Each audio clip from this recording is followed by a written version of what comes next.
हरे हरे राम राम राम हरे हरे।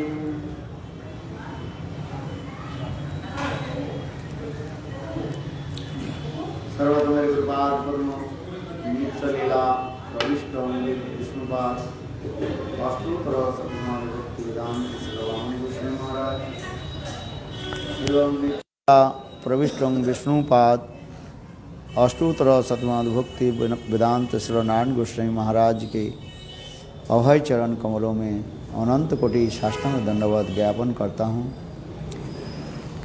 तत्पश्चात नित्यलीला प्रविष्टं विष्णुपाद अष्टोत्तर शतनाम भक्ति वेदांत स्वामी महाराज एवं प्रभुचरण श्रीपाद माधवराज महाराज नरसिंह महाराज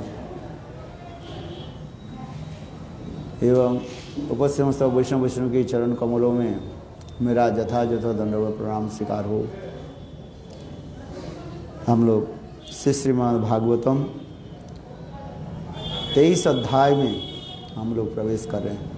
कितने 23 दशम स्कंध 23 अध्याय 22 अध्याय हम लोग काल श्रवण किया, जिसमें कृष्ण गोपियों के साथ अनेकों प्रकार परिहास आदि करने के पश्चात उनको वस्त्र आदि जो है वापस दे दिया और कृष्ण भी लोक शिक्षा के लिए अनेकों प्रकार उपदेश दिया, जिस कथा हम लोग श्रवण किया।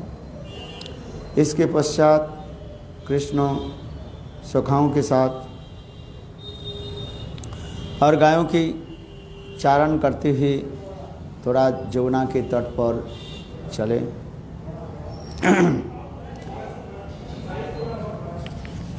ये कथा भी हम लोग श्रवण किया था, जिसमें कृष्ण लोक शिक्षा के लिए जमुना तटस्थ है वृक्ष आदि की परोपकार उनकी सेवा की भावना कैसे वो समस्त भी वर्णन किया गया है, जिस कथा हम काल श्रवण कर रहे थे। एतावत् जन्म साफलम देहिनाम यह देहिषु प्राणी अर्थ धिया वाचा श्रेय आचरण सदा है। इस लोक में प्राण धन बुद्धि एवं वचनों के द्वारा सदा सर्वदा समस्त प्राणियों की जो है मंगल करना चाहिए। यही हमारे जीवन की विशेष तात्पर्य है। मनुष्य मात्र की क्या कर्तव्य है? परोपकार करना है। जो मनुष्य परोपकार नहीं करते हैं, केवल अपने भोजन और ग्रासाच्छादन माने मेंटेन हिज बॉडी है, केवल भोजन के लिए अथवा शरीर संबंधी वस्तु के लिए ही डूबे रहते हैं, वो अधिक कोई पशु से अधिक कुछ नहीं है। पशु भी आहार निद्रा भय मैथुन च सामान्य तत् पशु भी नराणाम धर्म ही तेषांग अधिक विशेष धर्मेण हीना पशु भी समान है। शास्त्र वचन इसी प्रकार कहते हैं, मनुष्य जन्म की तात्पर्य है परोपकार करना है, निस्वार्थ होकर के दूसरे के हम उपकार करें। जितने प्रकार की परोपकार कहा गया व दान कहा गया, सेवा कहा गया, सर्वश्रेष्ठ दान और सेवा भगवत नाम प्रचार कहा जाता है, ये भी बताया गया है। सवै पुंसांग परो धर्म जतो भक्ति अधोस्कजे अहेतु की अप्रतिहता ज्ञात्मा संप्रसिद्धति। भगवान की प्रसन्नता के लिए एक ही क्या करना है? आत्मधर्म में प्रतिष्ठित होकर के आत्म धर्म में प्रतिष्ठित होकर के साधन भजन आदि के द्वारा दूसरे के भी भजन साधन में लगाए, अर्थात अपने भजन करें और दूसरों के भी भजन में सहायता करें है।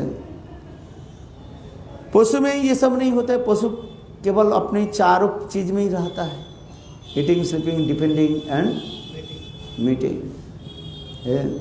मनुष्य भी उसी प्रकार ही है, क्योंकि ये स्वभाव सिद्ध कहा गया। किंतु मनुष्य में विशेष क्या है? ना भगवत भजन और दूसरे के भजन में लगाना, सहायता करना। इसकी के लक्ष्य करके स्वयं कृष्ण वृक्ष की उदाहरण दे रहे हैं। देखो, ये वृक्ष आदि होकर के स्थावर कहा जाता है, माने जो चल नहीं पाते हैं।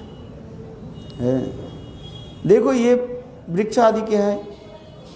पत्र, पुष्प, फल, छाया, यहाँ तक भी उनकी छिलका, बलकल,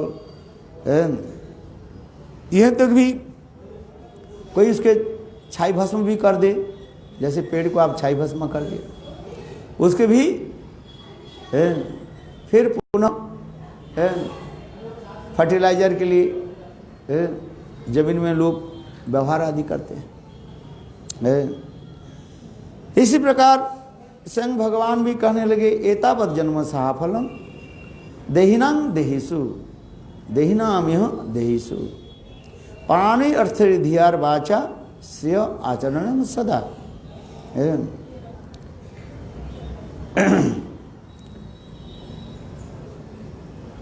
इस प्रकार स्वयं भगवान कृष्ण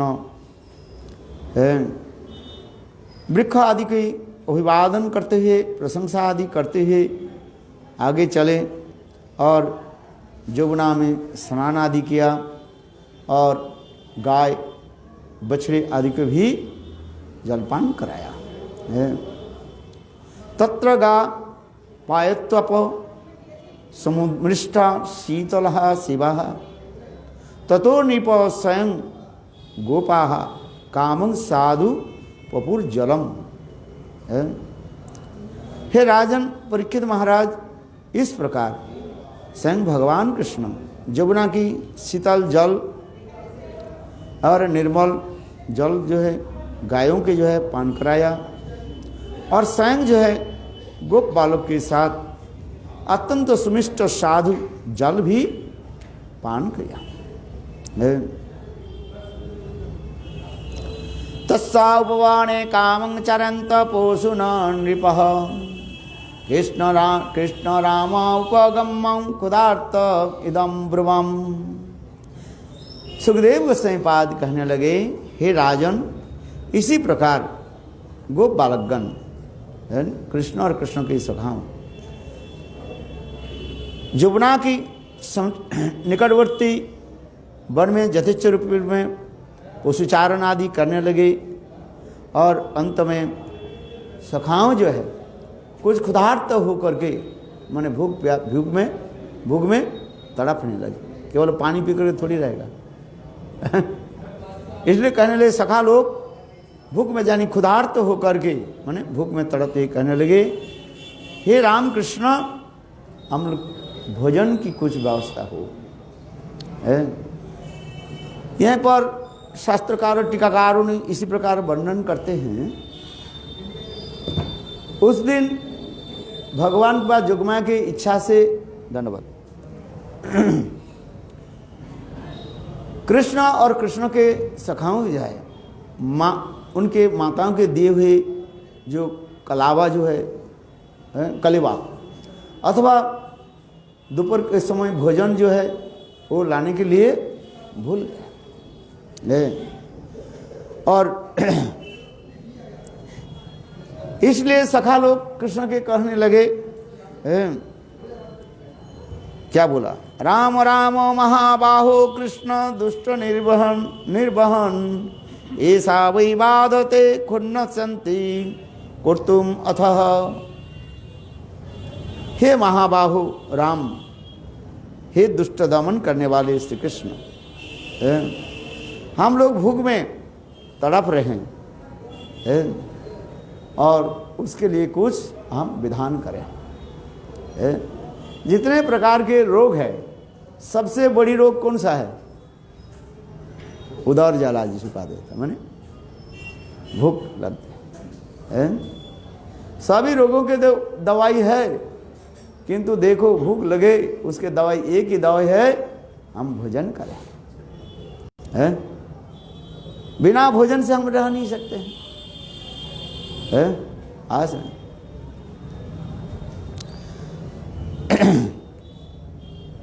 इसलिए कहें खुद ना, इस शब्द में जो श्लोक में जो संस्कृत में जो आ रहे हैं, ये हम लोग भूख में खुद न तत्संति कुर्तुम अहर्थ, यहाँ पर विश्वनाथ चक्रवर्ती पाद कहते हैं, अर्थात हम लोग भूख में अत्यंत क्लेश दुख अनुभव कर रहे हैं, भोजन कराओ। है?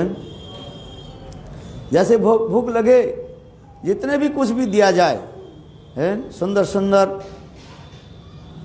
है कीर्तन भी सुनाया जाए, है अथवा सुंदर सुंदर वस्त्र आपके दिया जाए, है शीत के समय सुंदर सुंदर है गरम कपड़ा आदि आपको दिया जाए, तो आप क्या करोगे? बोले नहीं, मुझे भोजन कराओ। है आज नहीं। इसलिए यहाँ पर भी श्री विश्वनाथ चक्रवर्ती टीका में लिख रहे हैं, देखो सबसे हमारे महाशत्रु कौन है? भूख लग रहे हैं। इस महाशत्रु भूख के आप यानी इस महाशत्रु का विनाश करो, अर्थात हम लोगों के लिए भोजन की व्यवस्था करो। इसलिए यहाँ पर जो कहा गया महाबाहु कहने की तात्पर्य यहाँ पर विश्वनाथ चक्रवर्ती पाद टीका में लिख रहे हैं, ये आप समस्त शत्रु के नाश करने वाले हो आप, अर्थात सर्वसमर्थवान हो। हैं? इसलिए आप हमारे जी भूख रूपी जो महाशत्रु जो है उसको तुम भी विनाश करो। इसलिए महाबाहु शब्द की यहाँ तात्पर्य कर रहे हैं, यद्यपि आप बड़े बड़े शत्रु के विनाश करने वाले हो, किंतु अभी हमारे पास सबसे बड़े शत्रु कौन है? भूख लग रहे हैं। इसलिए उभय महावर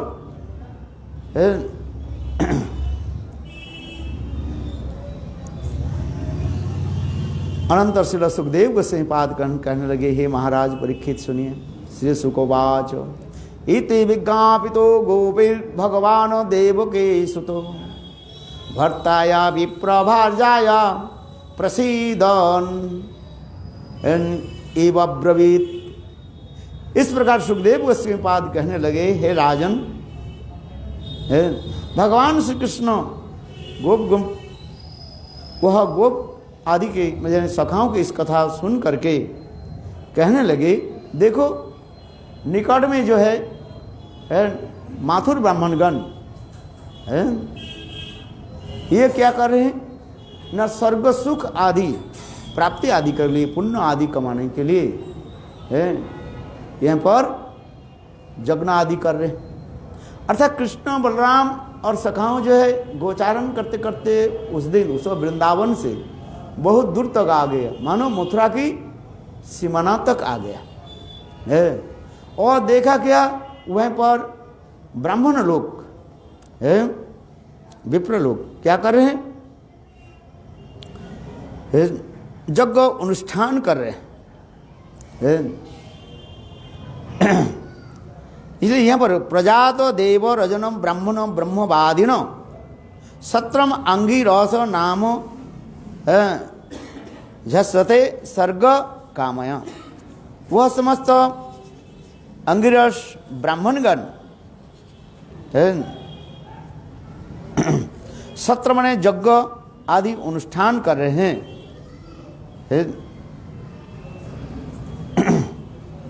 किस लिए?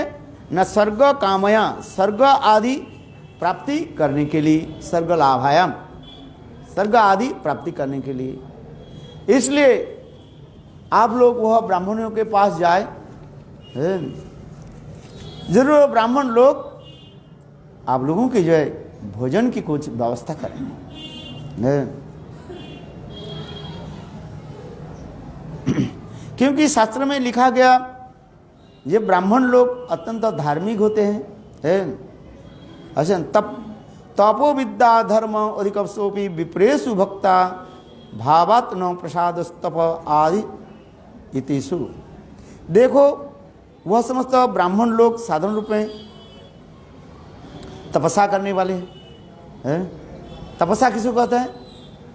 शरीर को कष्ट देने की तप कहा जाता है? सहनशीलता होती है? दुख कष्ट आदि सहन करते हैं। और ब्राह्मण लोग भी विद्वान भी होते हैं और धार्मिक है, इसलिए वह धर्म विशिष्ट ब्राह्मणों के पास जाकर के है आप लोग भिक्षा जानी भोजन के लिए प्रार्थना आदि करें।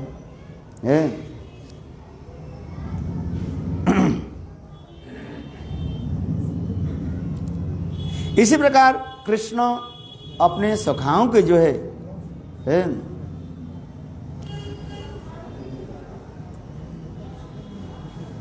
कहने लगे आप लोग जाइए। इस प्रकार कृष्ण की कथा सुनकर के गोप लोग वहाँ पर पहुँचे जहाँ पर मथुरा के ब्राह्मण लोग यज्ञ आदि कर रहे थे। किंतु आश्चर्य की बात है वो ब्राह्मण लोग गोपों के भोजन कराना तो बहुत दूर की बात है उल्टा सीधा गाली देने लगे। अरे हम लोग अभी यज्ञ समाप्त भी नहीं किया, पूर्णाहुति भी नहीं हुई और इसके पहले ही आगे उल्टी सीधी गाली आदि देने लगे। अरे तुम लोग गोप चरा गाय चराने वाले हो, इतनी बुद्धि नहीं है, ये आगे तो उल्टी सीधा गाय क्या बोले गाली भी दे दिया, तिरस्कृत किया। और जब बालकों के तिरस्कृत किया कुछ तो दिया ही नहीं और भी गाली दे, तब वो समस्त बालक जो है दुखित होकर के कृष्ण के पास आकर के कहने लगे। कृष्ण कहने लगे देखो एक बात सुनो, साधारण रूप में देखा जाता है पुरुषों के हृदय थोड़ा कठोर होता है, माताएं व स्त्रियों की हृदय थोड़ा कोमल होता है। इसलिए कृष्ण कहने लगे देखो ब्राह्मण लोग यद्यपि नहीं दिया, आप लोग वह ब्राह्मणी के निकट जाओ, यदि कहो ब्राह्मणी कैसे दे दें? इसलिए कृष्ण कहने लगे नहीं, देखो स्त्री जाति होने के नाते वो अब तुम लोग को देंगे। यदि कहो हम एक बार विताड़ित तो हो गया, माने ब्राह्मण लोग हम लोग को दिया ही नहीं, भगा दिया, तो उसके संदर्भ में कृष्ण मानो कहने लगे देखो जिसके भोजन करना है भिखारी होते वो मान अपमान में समबुद्धि रखते हैं। आज समझे साधु भोजन ये क्या बोले भिखारी के लिए क्या होना चाहिए? मान अपमान में समबुद्धि ये होना चाहिए। तुलसीदास जी रामचरितमानस में भी लिखा है इसको बारे में। भिखारी कोई मान चाहे और असती नारी कोई स्वर्ग आदि कामना करें ये कभी संभव नहीं है। भिखारी को क्या करने मन दीनहीन होकर के चलो। यदि एक व्यक्ति नहीं है दूसरी के पास जाओ, दूसरे तीसरी जाओ। भिक्षा जो वृत्ति जो है उसके मान अपमान को क्या करना चाहिए? सहन करना चाहिए। भगवान श्री कृष्ण लोक शिक्षा के लिए ये सभी बताया। आज हम लोग की जो आश्रम में रह रहे हैं, इस आश्रम के नाम क्या कहा जाता है? भिक्षाश्रम कहा जाता है। क्या आश्रम? भिक्षाश्रम। इसलिए समस्त जो है सन्यासी के नीचे क्या लिखा रहता है? त्रिदंडी भिक्षु, हम तो भिक्षु शब्द उड़ा देते हैं, किंतु वास्तव हम लोग के क्या है? त्रिदंडी भिक्षु है। गुरुदेव भी लिखते हैं त्रिदंडी भिक्षु है, श्री भक्ति वेदांत तो श्री लिखते हैं। भिक्षावृत्ति के द्वारा ही आश्रम चलाना है। काल क्रम में थोड़ा तो लोक प्रचार के लिए हम लोग आगे बढ़ते जा रहे हैं, किंतु वास्तव रूप में देखा जाए हम लोग के आश्रम की क्या नाम बताया रमेश? भिक्षाश्रम है। आज समझेंगे ये आज है। इसलिए गुरुदेव भी कहते थे जी हम जो वो नियम आदि जो है, कुछ लोग कहते हैं बोले भाई ठाकुर जी के वो क्या बोले, क्या चावल कहते आप लोग? एक शिला चावल, शिला चावल ठाकुर के भोग लगाना नहीं चाहिए। जो चावल जो है दोबारा जो है वो कर देते हैं, क्या बोले पकाया जाता है, क्या जी? उबाल जाता है, इसको शिला चावल कहते हैं ना। वो शिला चावल जो ठाकुर के भोग लगाना नहीं चाहिए। हरिभक्ति विलास में ऐसे भी लिखा भी है, उसके यहाँ तक भी लिखा गया शिला चावल ठाकुर के भोग लगाना मतलब क्या मद्य मत्स्य आदि के बारे में ही कहा गया है। उसके आमिष भोजन कहा जाता है, यही होता है शास्त्र। शास्त्र हरिभक्ति विलास में ऐसे लिखा है, पढ़ो उसमें लिखा है, हम नहीं कर रहे हैं। इसलिए उसको जो है लोग जो है वो ठाकुर जी के जो है वो शिला चावल जो है वो भोग नहीं लगाते ठाकुर जी हैं।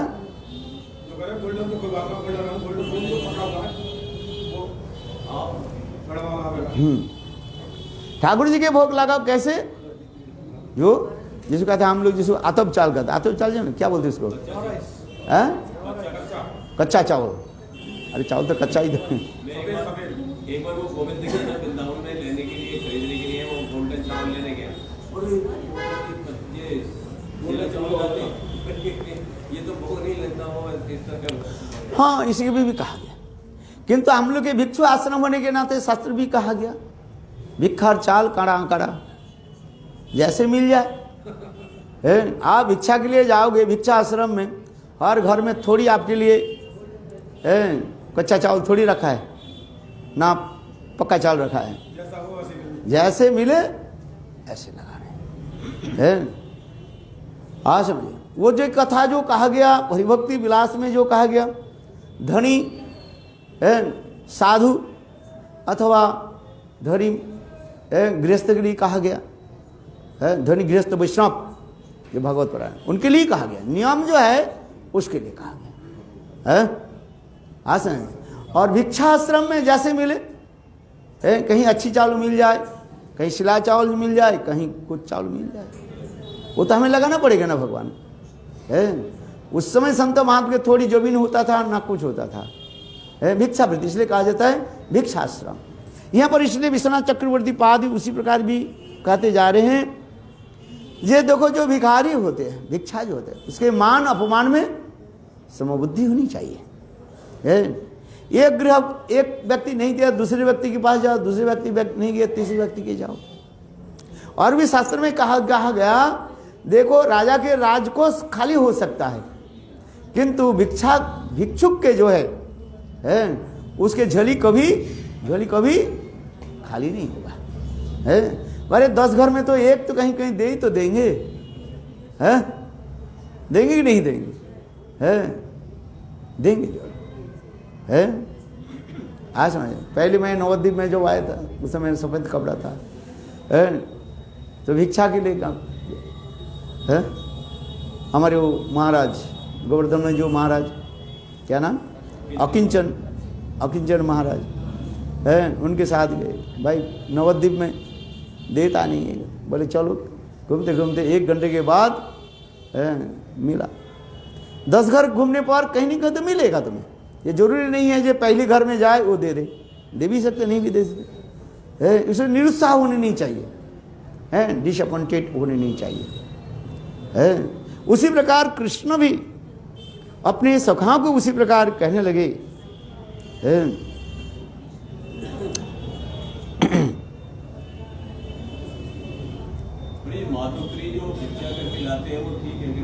क्या जी? वो माधुकरी भिक्षा जो करते हैं वो उचित है कि नहीं? है तो ठीक, किंतु अधिकारी बने। हमारे गोस्वामी लोग जो है माधुकरी ग्रहण करते थे, और वो भी माधुकरी कहाँ पर ग्रहण करते थे? उसमें चैतन्य चरितामृत में लिखा है विप्र घरे माधुकरी। उसमें जो है उस समय विचार भी रखते थे जहाँ तहाँ माधुकरी करना भी ठीक नहीं है। अनाचारी दुराचारी के घर में माधुकरी कर लिया तो उसमें प्याज लहसुन बा अखाद्य कुखाद्य है, जो अवधूत होता है उसके लिए दूसरी बात है। इसलिए उसमें भी लिखा है चैतन्य चरित विप्र घरे कहाँ माधुकरी। विप्र ने ब्राह्मण घर में ही वो लोग माधुकरी करते थे। उस समय सभ्यता समाज की इतने भी करीबी नियम था। जैसे चैतन्य महाप्रभु है, आज समझे, रहते थे शूद्र के घर में, और भोजन किसी घर में, माधुकरी किसी घर में लेते थे? ब्राह्मण गृह में है। काशी में जब चैतन्य महाप्रभु रहने लगे है, तपन मिश्र के घर में महाप्रभु भोजन करते थे, और रहते थे किसके घर में? चंद्रशेखर के घर है। आज समझे। तो इसी प्रकार उस समय भी समाज नीति रीति नीति भी उसी प्रकार है। जहाँ तक ठाकुर उसमें इसलिए कहा जहाँ तहाँ भोजन करो, जिसके जिसके हाथ में खा लो, तुम्हारी बुद्धि भी भ्रष्ट हो जाएगा है। भगवत निवेदित करके तब उसको लेने। जहाँ तहाँ वो व्यक्ति कैसे है उसकी भी क्रिया तुम्हारे ऊपर प्रकाश करेगा। रसोई बनाने वाले जो है वो सदाचारी यदि नहीं हो, दुराचारी हो है, तो उसके इफेक्ट तुम्हारे ऊपर करेगा है। इसलिए भोजन आदि इसके ऊपर देखना पड़ेगा। जहाँ तहाँ आ गया खा लिया है, सब अवधूत नहीं है। जो है ठीक है, शिवत्व जो प्राप्ति कर लिया तो विष भी पान कर लिया, हमें के उसके लिए हम नहीं कर रहे हैं। हम किसी के कटाक्षपात नहीं करते, किंतु कोई शिवत्व जो उच्च कोटि का है, हजम करना कर पाए तो कर लिया है। पकौड़ा खा लिया ठीक है, अच्छी है। फुचका खा लिया, 100 खा लिया, कोई बात नहीं। हम जैसे पेट रोगी है, एक भी खाई नहीं, एक भी खा लेते तो हमारे शरीर बिगड़ जाएगा है। सुस्त शरीर के व्यस्त क्यों करें आप है? हमारे माँ ये सिखा देते भाई सुस्त शरीर के व्यस्त मत करो है। तुम्हें शरीर ठीक है, क्यों भाई फुचका खा करके तुम शरीर के क्यों व्यस्त क्यों? पैखाने में चले जाओगे है कि नहीं? जो हजम करने वाला है बहुत अच्छी बात है, उसके हम भी प्रशंसा करते हैं। कोई कह रहे कितना फुचका खाया? 110 ना कितने बता रहे हैं। हाँ, जो भाई उनके लिवर ठीक है, नौजवान है आर समझे 20-22 साल के है, कहते हैं ना, क्या बोलते हैं, एक कथा कहा बताते हैं ना, बाओ किसते हो माँ कहते हैं, और भी মেয়ে দেখতে এসছে, মেয়ের বয়স হয়ে গেছে, तो देखते तुम्हारा बयस, लड़की शादी होनी है, लड़की की उम्र हो गया है, देखने आया तुम्हारा उम्र क्या है? बोले बाबा बोले बाओ कितने हो, माँ बोले आओ कौन। समझ में आया? 24 वर्ष हो गया उम्र, तो बड़ वाले पे तुम्हारी उम्र क्या है? बोले बाबा पिताजी कहते हैं 12 या 13 है, माँ बोलता नहीं उससे भी कम है। हाँ समझे नहीं? हाँ भाई उसी प्रकार है, भजन राज्य में उसी प्रकार है। दूसरे के पाचित अन्न है, अवैष्णव पाचित अन्न जो है और वैष्णव के द्वारा है, उसके द्वारा पके हुए अन्न को भी भोजन करे, और यदि सहन कर सकते करे आज समझे, नहीं तुम्हारी बुद्धि भ्रष्ट हो जाएगा। ब्रह्मचारी होकर के जहाँ तक खाना भी नहीं चाहिए।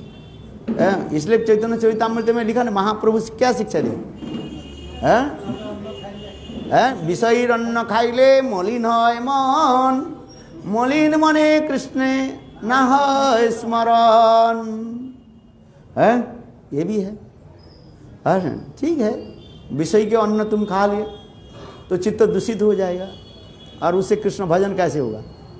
नाम में नहीं लगेगा, भजन में नाम में नहीं लगेगा, नाम भजन में तुम्हारा मन नहीं लगेगा है। इसलिए इसमें विचार है, इसमें भी शिक्षा भी दे रहे हैं। अधिकारी जन माधुकरी करे है, और अनधिकारी का जन न करे। इसलिए हम के गौड़ी मठ में माधुकरी की प्रथा नहीं रखते। ठीक है, हम लोग लाते हैं, क्या लाते हैं? कच्चा माल लाते हैं, है ना? आटा, दाल, चावल, जो कुछ भी है कच्चा लाते हैं और अपने हाथ से पकाते हैं और अपने हाथ से ठाकुर जी के भोग लगाते हैं और अपने हाथ से खाते हैं। बोलो वृंदावन बिहारी, अपना हो गया ना, है? आज में नहीं तो दूसरी के घर में कोई संप्रदाय है, अच्छा ठीक 12 बजे बाल्टी लेकर के जाते हैं और उस घर से माधुकर के लेकर के वो भोजन करते हैं। वो कल कहते हैं क्या? हम निरग्नि है। आज भागवत में, भागवत गीता में भगवान कहते हैं साधु कैसे होने चाहिए? निरग्नि, अग्नि स्पर्श नहीं करें। यहाँ तो भी लिखा है सन्यासी जो है वो आग के द्वारा भोजन नहीं पकाए। आज समझ, आग के द्वारा पकाना नहीं चाहिए। सन्यासी जो है ये शास्त्र में लिखा है सन्यासी रसोई नहीं बनाएंगे। अब विशेष करके एक कट्टरपंथी जो अद्वैतवादी में ये दिखाया जाता है, उदाहरण के सन्यासी जो ये नहीं करते हैं। आज समझ, यहाँ पर महाप्रभु भी देखा गया। महाप्रभु जब चलने, महाप्रभु के साथ कौन से कोई ये जाता था, क्या बोले, रसोईया जाता था, है? क्योंकि उस समय ऐसे विचार नहीं था, नियम कठोर था, है? ये समझ तो दिखा गया शास्त्र के। नहीं लोग तुमके सन्यासी थोड़ी मान लेंगे, जहाँ तहाँ खा लेते हो, है? इसलिए नहीं, इसलिए महाप्रभु भी चाहते हैं विषय न खाई ले मलिन है मन, मलिन मने कृष्ण ना है स्मरण, चित्त दूषित हो जाएगा, है? इसलिए भी दिखा रहे हैं। चलो आगे की कथा हम श्रवण करते हैं। उसी प्रकार कृष्ण कहने लगे, हे सखाऊं, जो ब्राह्मण ने नहीं दिया कोई भी बात नहीं है, माताओं के पास जाओ अर्थात ब्राह्मणी के पास जाओ, है?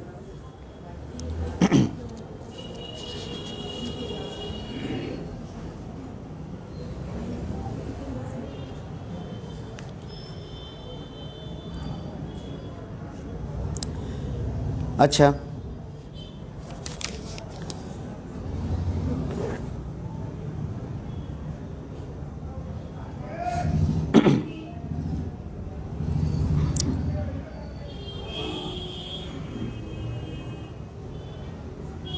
और यहाँ पर भी और भी कहा गया, जहाँ तहाँ है दीक्षित होने पर भी है, यहाँ पर विश्वनाथ चक्रवर्ती हैं, दीक्षिताम न तू भुंजिते, यहाँ तक भी दीक्षा होने पर भी उनसे भी, उनके हाथ से भी भोजन करना नहीं चाहिए।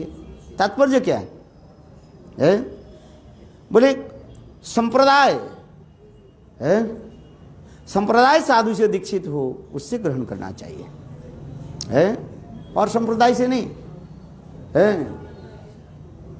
संप्रदाय बिना मंत्रास्ते विफला मता श्री ब्रह्म रुद्र सनक इति खिति पावन।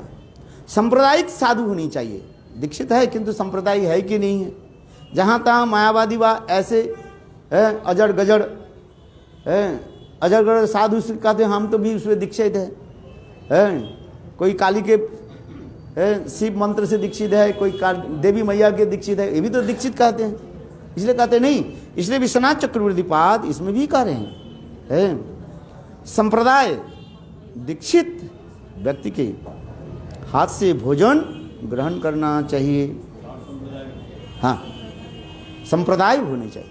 वो भी आजकल भी संप्रदाय में भी वो भी देखना पड़ता है, क्योंकि काल क्रम में सब लोग धीरे धीरे भ्रष्ट होते जा रहे हैं। जैसे आप बताओ, जैसे वृंदावन में वो संप्रदाय है क्या, राधा वल्लभ संप्रदाय है। एकादशी के दिन वो लोग क्या करते हैं, एकादशी पालन नहीं करते हैं, भोजन करते हैं, अन्न भोजन आदि करते हैं। तो आप यदि कहो उस ये भी तो दीक्षित वैष्णव है, तो आप क्या करोगे? इसलिए ये सब भी विचार रखना पड़ेगा। संप्रदाय होने पर भी तथापि वो आचारशील विचारशील है कि नहीं है? हाँ, नहीं करते लोग। कौन सा संप्रदाय है? वो अपने के निम्बार्क संप्रदाय मानते हैं। ये अपने के निम्बार्क संप्रदाय तो मानते हैं, अपने के निम्बार्क संप्रदाय मानते हैं, किंतु हाँ, किंतु ऐसे कहो जो भाई ये तो भाई संप्रदाय है, इनसे भोजन करे। है ये तो हमारे विश्वनाथ चक्रवर्ती पाद इसमें कह रहे हैं, संप्रदाय होने पर भी, माने 4 संप्रदाय अंतर्गत होने पर भी यदि वो शुद्ध विचार को ग्रहण नहीं करते हैं, उससे भी माने उसके हाथ से भी भोजन करना नहीं चाहिए, है। आज समझ, ये भी देखना पड़ता है ना, नहीं तो आप कह दो भाई ये भी तो निम्बार्क संप्रदाय है।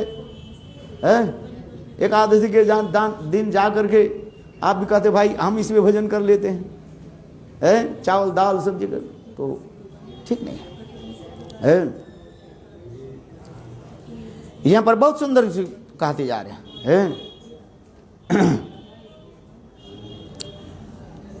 यहाँ पर कहते जिस कथा हम लोग वर्णन करें, यहाँ पर भी कह रहे हैं, जो समस्त ब्राह्मण लोग जो यज्ञ आदि कर रहे थे, वो लोग तो सब शास्त्रज्ञ थे, यहाँ पर भी इति ते भगवता जद्दा शृण्वन्तु न शुश्रुवं क्षुद्रासा भूरि कर्मणो बालिसा वृद्धमानिनः। वह स्वर्ग आदि क्षुद्र सामान्य फलों की आशा से वह समस्त ब्राह्मण लोग, पंडित लोग यज्ञ आदि कर रहे थे, और उस समय गोप बालक की जो है वो प्रार्थना नहीं सुनी। तो यहाँ पर कहते हैं वो ब्राह्मण लोग पंडित होकर के भी, शास्त्र ज्ञान होते हुए पर भी और कृष्ण के सखाओं के क्यों भोजन क्यों नहीं दिया। शास्त्र में लिखा गया कोई भी व्यक्ति गृह में आ जाए उसको क्या करना चाहिए, उसकी सम्मान करना चाहिए। क्यों जी, जैसे हमारे घर में बन गया, वो बन गया, ठाकुर जी को भोग दली बना कैसे दे देंगे ठाकुर जी को भोग दली? अरे ठाकुर जी के कोई विशेष तिथि भी का समय होता है, ठाकुर जी के लिए रख दो अगली थोड़ा बहुत,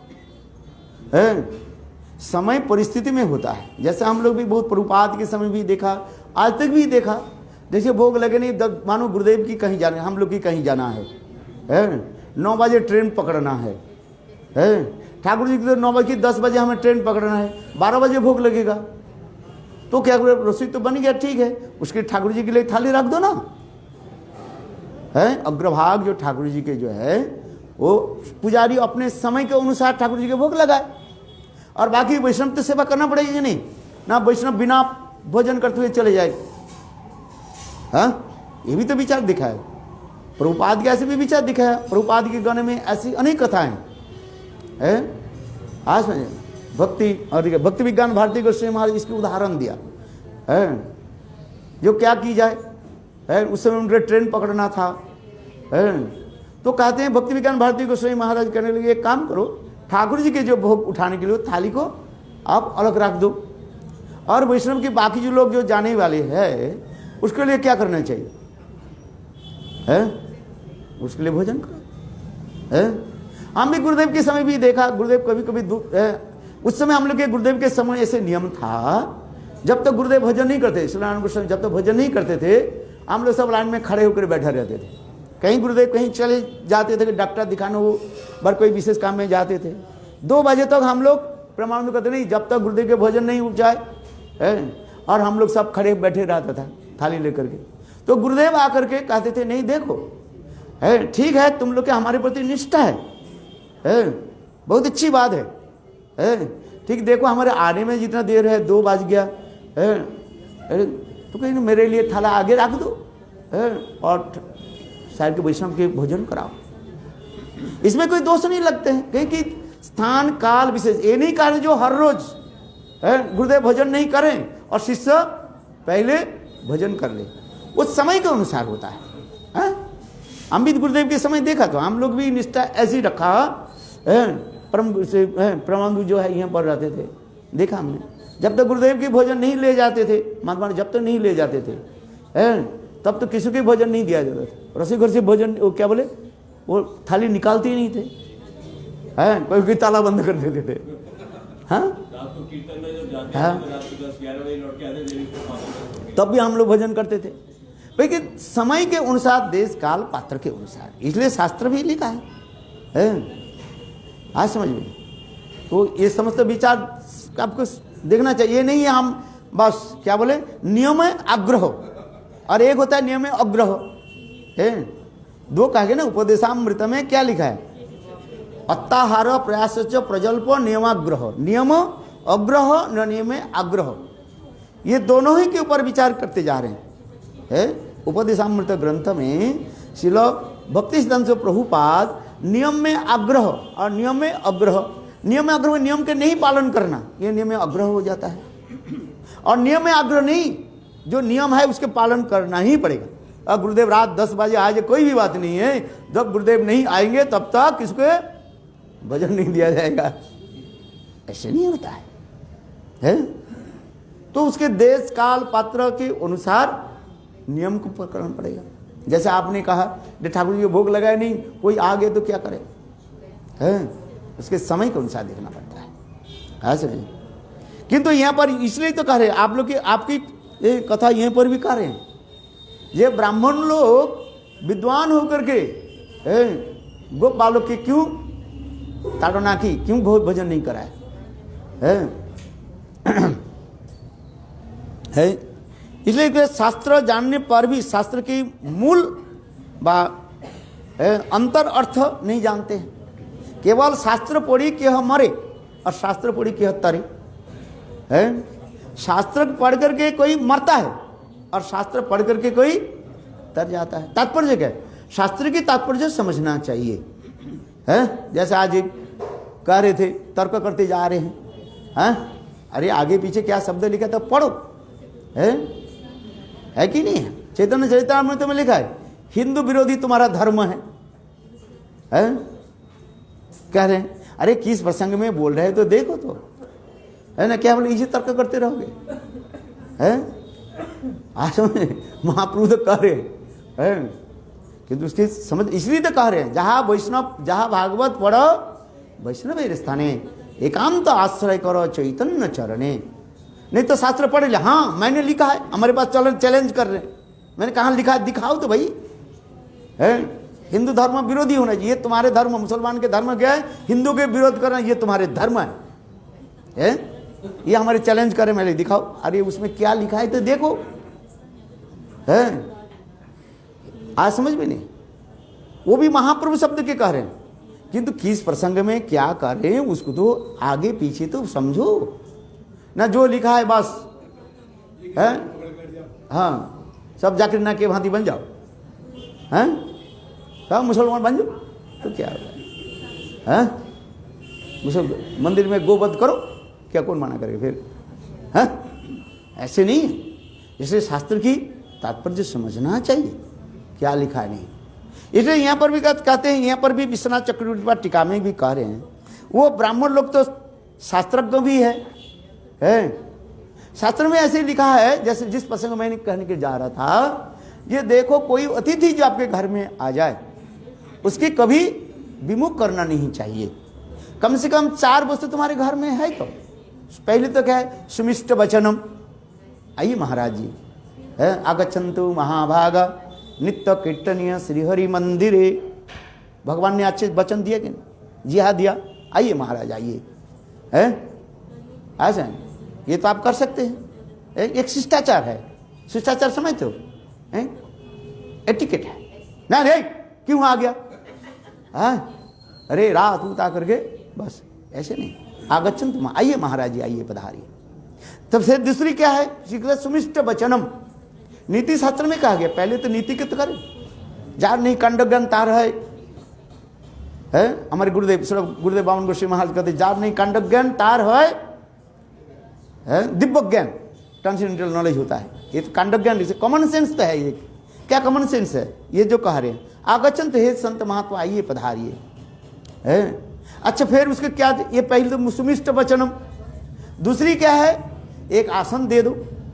यदि कहा हम गरीब है, आसन नहीं है, थोड़ा सा फाटा फूटा वस्त्र जो भी है वो भी नहीं है, यह अपने शास्त्र में कहते हैं भाई फू दे करके जमीन को साफ करा करके वहीं पर बैठने के दे, नहीं तो क्या, आपके गमछा भी नहीं है यदि कहो, ऐसे तो नहीं होता है। यदि ऐसे भी हो वे कम से कम हाथ से बा झाड़ू से झाड़ू दे करके स्थान को संस्कृत करा करके है बैठा सकते कि नहीं सकते है। इसे आसनम, तो पहले क्या कहा गया, सुमिष्ट वाचनम आह्वान। हम जो ठाकुर जी की पूजा करते हैं आह्वान होता है इसे है, हे भगवान आगच्छ है, आगच्छ आगच्छ स्थानम करते हैं ना कि नहीं।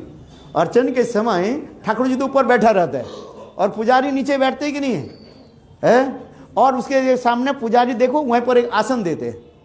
हम कभी कभी भी ये हो जा हैरान हो जाता हूँ, विदेश में और कहीं कहीं होता है क्या, वो आसन ठाकुर जी के नहीं देकर के अपने खड़े हो जाता है वो सोचता है अपने आसन की वो खड़े होने के लिए। अरे मैंने कहा था ये आसन तुम्हारे नहीं है, ये आसन ठाकुर जी के लिए है। वो क्या करते हैं, आरती आदि करने के समय ठाकुर जी का आसन नहीं देते, यहाँ तो देते हैं, कहीं के स्थान में हमें देखा है वो आसन पर स्वयं खड़े हो जाते हैं और ठाकुर जी के लिए आसन नहीं है। यदि एक आसन हो ठाकुर जी के पहले आसन दो, क्योंकि उसमें मंत्र है ना, आह्वान के कर्त किया जाता है, इन्वोक कर जाता है, आसनन दिया जाता है। और वो क्या करते हैं, वो स्वयं आसन पर खड़े होकर के और आरती करते रहते हैं। उचित नहीं, ये समझना चाहिए है। आसन दो आसन, एक आसन अपने के लिए और एक आसन ठाकुर जी के लिए। देखो हमारे पुजारी यही करते कि नहीं करते हैं। हमारे केशव जी गौड़ियों मठ में जो है ये यथार्थ विधि रखते हैं, और मठ में हम कहीं कहीं जो है ठीक नहीं रखते हैं। इसलिए गुरुदेव कहा, आप लोग गुरुदेव के वचन सुनिए, गुरुदेव कहा देखो केशव जी गौड़ियों मठ की जो अर्चन व जो विधान जो है उसकी सभी लोग फॉलो करें, इस्कन के नहीं। इस्कन क्या करता है नहीं करता उसके नहीं, गुरुदेव स्वयं का, गुरुदेव के प्रवचन सुनो 96 व 97 में कहते गुरुदेव हम तो बहुत मठ है, कौन सा मठ के हम शिष्टाचार को हम आलोचना ये करेंगे, नियम पालन करेंगे उसको सुनो, अभी तक आपको दिखाई पड़ेगा। गुरुदेव कह रहे हैं हमारे केशव जी गौड़ियों मठ के नियम का बात। यहाँ पर देखो ना, आज तक भी गुरुदेव के समय से मैं भी जब से आया तब से भी देखता हूँ जो ठाकुर जी का आसन देते हैं, एक आसन में पुजारी रख बैठते, बाहर खड़े होते, कहीं भी बात नहीं। और दूसरी ठाकुर जी, कई मंदिर में ठाकुर जी का आसन ही नहीं देते, हम निंदा नहीं करें, किंतु ये विधान है आसनम है, ये तो एक होनी चाहिए ना है। और जगह में निंदा नहीं कर रहे, कई को तो भाई निंदा करो, निंदा नहीं है। इसलिए ये सब सीखना चाहिए, क्योंकि हमारे कथा विदेश में जा रही नहीं है। ज़्यादा से विदेशी लोग जो है वो ठाकुर जी का आसन नहीं देते हैं, एक आसन करके अपने खड़े हो जाते हैं, आरती करना शुरू कर देते हैं।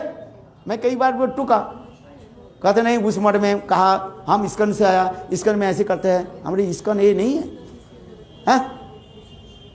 गुरुदेव जो कहा इसको फॉलो करो, शास्त्र में कहा। इसलिए कहते हैं पहले सुमिष्ट वचनम, दूसरी क्या है आसनम है, आसन तो दे सकते हैं।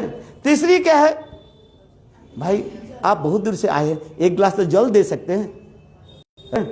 महाराज आपके मुख सुखाई पड़ा, बहुत दूर दूर से आप चल करके आ रहे हैं, पैसा कौन सा लगता है, बिजलारी पैसा तो बिजलारी पानी की जरूरत नहीं होता है।